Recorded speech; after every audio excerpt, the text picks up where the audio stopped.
வணக்கம். திரௌபதி 2 திரௌபதி 2வது பாகம் சிறப்பு திரையிடல் நடந்தது. அந்த திரையிடலில் நானும் எங்களோடு சேர்ந்து பலரும் நாங்கள் இந்த திரைப்படத்தை பார்த்தோம். திரைப்படம் என்று சொல்வதை விடவும் இது ஒரு வரலாற்று சிறப்பு வாய்ந்த ஒரு நல்ல திரைக்காவியம் தான் சொல்லணும். ஏன்னா இந்த திருவண்ணாமலையை வைத்து ஒரு கதைக்களம் இது வரைக்கும் வந்ததே கிடையாது. எனக்கு தெரிஞ்சு தமிழ் திரையுலகில் எத்தனையோ ஊர் கதைக்களம் இருந்திருக்கும். ஆனால் திருவண்ணாமலையை கதைக்களமாக கொண்டு ஒரு திரைப்படம் இன்னைக்கு வந்திருக்குன்னா அது திரௌபதி 2 தான். அதற்கு முதற்கண் என்னுடைய வாழ்த்துக்களை தயாரிப்பாளர் சோழ சக்கரவர்த்திக்கும் இயக்குனர் மோகன்ஜி அவர்களுக்கும் வாழ்த்துக்களை தெரிவித்துக் கொள்கிறேன். இந்த மாதிரி ஒரு வீரமான கதைகளை நம்ம வரலாற்று புத்தகத்தில் படித்திருப்போம். நம்முடைய குழந்தைகளுடைய பாட புத்தகத்தில் கூட சம்புவராயர்கள் காடவர்களை பற்றிய எந்த ஒரு வரலாற்று குறிப்புமே இருந்திருக்காது.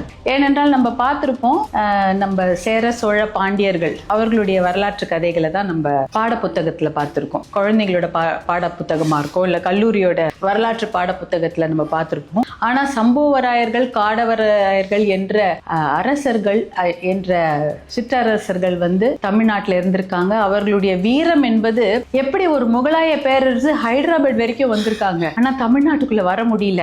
அதற்கு முக்கிய காரணம் இந்த சம்புவராயர்களும் காடவராயர்களும் அவர்களுடைய வீரமும் தான் அதற்கு முக்கிய காரணம். ஹைதராபாத் வரைக்கும் தான் அந்த முகலாய பேரரசு வர முடிஞ்சது, தமிழ்நாட்டுக்குள்ள நுழைய முடியல. அதற்கு காரணம் இவர்களுடைய வீரம். அந்த வீரத்தை இந்த படம் திரௌபதி 2 இந்த படம் பதிவு செய்திருக்கிறது. இதை வேற எங்கேயுமே நீங்க பார்க்க முடியாது, இதை தெரிஞ்சிருக்கவே முடியாது. அதை பதிவு செய்த இயக்குனர் மோகன்ஜி அவர்களுக்கு என்னுடைய மனமார்ந்த வாழ்த்துக்களை நான் தெரிவித்துக் கொள்கிறேன். அதே போல எப்பயுமே அவருடைய திரைப்படங்கள்ல பெண்களுக்கு ஒரு முக்கியத்துவம் இருக்கும். நேர்மையும் துணிச்சலும் கொண்ட ஒரு வீர மங்கைகளை தான் ஒரு கதாபாத்திரமாக, முக்கிய கதாபாத்திரமாக அவருடைய திரைப்படங்கள் இருக்கும்.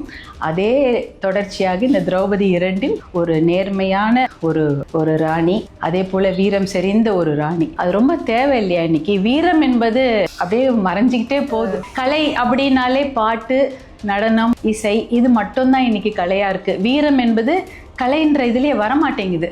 வீரமான ஒரு விஷயங்களுக்கு இன்னைக்கு மிகப்பெரிய ஒரு வெற்றிடம் இருக்கிறது. அந்த வீரத்தையும் நேர்மையையும் கொண்ட ஒரு துணிவான ஒரு பெண் தான் திரௌபதி. நெருப்பிலிருந்து பிறந்த அந்த திரௌபதி எப்படி நெருப்பாகவே வாழ்ந்து மறையிறாங்க அப்படின்றது தான் இந்த கதைக்களம். அந்த கதையை இவ்வளோ அழகாக, ரொம்ப நல்லா, எப்படி சொல்கிறதுனா, அதை ஒரு நேர்த்தியாக ஒரு வரலாற்று பின்னணியில் அதை கொண்டு கொடுத்துருக்குறாங்க தயாரிப்பாளரும் இயக்குனரும். அதை விட அதில் நடித்த அத்தனை நடிகர்களை பற்றி சொல்லியே ஆகணும். இசையாக இருக்கட்டும், ஸ்டண்ட் சீக்வன்சஸ் பார்த்தீங்கன்னா நல்லா இருந்தது. நடனமும் புதுவிதமாக இருந்தது. நடன அமைப்பு, பாடல் காட்சிகள், இசை, அப்புறம் வேகமாக போயிடுச்சு. எடிட்டிங்கில் பார்த்தோன்னா டக்கு டக்குன்னு கோர்வையாகவும் இருந்தது, அதே சமயம் நமக்கு புரிகிற மாதிரி இருந்தது. ரொம்ப நல்லா இருந்தது. அதுவும் நடித்தவர்கள்லாம் எப்படி சொல்கிறதுனே தெரியல, அந்த கதாபாத்திரமாகவே வாழ்ந்துட்டாங்க.